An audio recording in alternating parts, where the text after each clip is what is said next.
ये मौलाना साद के साढ़ू अब्दुल रहीम से ईडी की पूछताछ। मौलाना के करीब 20 ऐसे लोग हैं जिनसे ईडी ने पूछताछ की।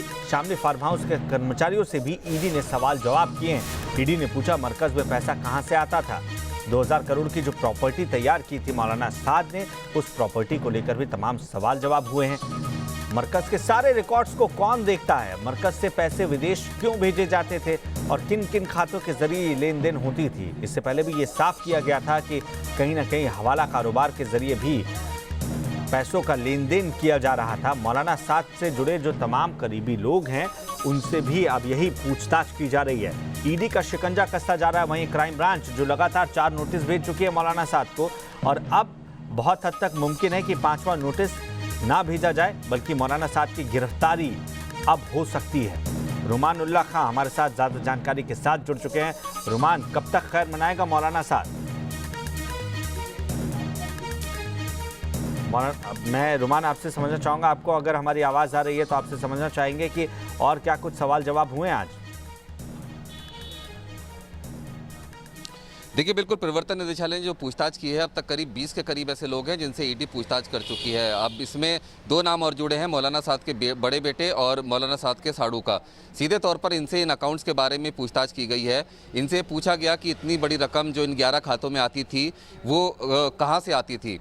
इसके इन्होंने मिले जुले जवाब दिए। इनका कहना कि क्राउड फंडिंग होती थी और ये जमात के खर्चे के लिए लोगों का ये पैसा होता था जो उनके ऊपर ही खर्च हो जाया करता था। दूसरा सवाल इनसे पूछा गया कि इनका पूरा जो ये पैसा है इसको कौन मैनेज करता था। इन्होंने अपने सीए का नाम इस मामले में लिया है। लेकिन जो तीसरा सवाल था कि आपके पास चलो क्राउड फंडिंग के जरिए पैसा आया था, लेकिन इन 11 खातों से अलग अलग और बाकी खातों में जो छोटी छोटी रकमों में ट्रांसफ़र होता था वो क्यों किया जाता था। और दूसरी बात ये कि जो आपके खातों में पैसा आता था उससे विदेशों में जो पैसा भेजा गया है उसके बारे में बताइए। इसका कोई सीधा जवाब नहीं दे पाए और इससे ऐसी कहा इन दोनों ने कि वो इस बारे में नहीं जानते हैं। ऐसे और भी कई सारे सवाल हैं जो इनसे पूछताछ हुई है। सीधे तौर पर इस पूरे मामले में मनी लॉन्ड्रिंग का मामला है, हवाला का कनेक्शन भी प्रवर्तन निदेशालय को लगता है और इसी सिलसिले में तमाम पूछताछ हो रही हैं। पुख्ता सबूत इकट्ठा करने की कोशिश प्रवर्तन निदेशालय कर रहा है। हालांकि इन दोनों से हवाला के बारे में भी पूछताछ की गई जिससे इन्होंने फिलहाल इनकार किया है। लेकिन जो सबूत हैं और जो पूरे ट्रांजैक्शंस हैं वो कहीं ना कहीं प्रवर्तन निदेशालय सूत्रों का कहना है कि हवाला ट्रांजैक्शन की तरफ इशारा ज़रूर कर रहे हैं और इसी सिलसिले में तमाम पुख्ता सबूत जुटाने में प्रवर्तन निदेशालय की टीमें जुटी हैं। आप बन रही है हमारे साथ रुमान। इस बीच एक और अहम खबर हमारे दर्शकों को हम बता दें कि क्राइम ब्रांच के नोटिस का मौलाना साद की तरफ से कोई जवाब नहीं दिया गया है और न ही कोरोना टेस्ट की रिपोर्ट सौंपी गई है। इससे पहले दावा किया जा रहा था मौलाना साद के वकील के द्वारा कि न सिर्फ कोरोना टेस्ट की रिपोर्ट सौंपी गई है बल्कि जो 4 नोटिस आए हैं उन नोटिस का बराबर जवाब भी दिया जा रहा है। जबकि क्राइम ब्रांच की तरफ से या दिल्ली पुलिस की तरफ से ये नहीं कहा गया है कि मौलाना साद को सामने आना होगा और जवाब देने होंगे। वहीं जो रिपोर्ट सौंपने की बात कही गई थी वो सिर्फ झूठ साबित होता नजर आ रहा है। अब क्राइम ब्रांच मौलाना साद को 5वां नोटिस देने की जगह सीधे पूछताछ करने और गिरफ्तार करने का विचार कर रही है। रुमान, आपसे समझना चाहेंगे कि आगे क्राइम ब्रांच क्या कुछ कर सकता है, क्या कुछ कदम उठा सकता है और कब तक, ये एक अहम सवाल है।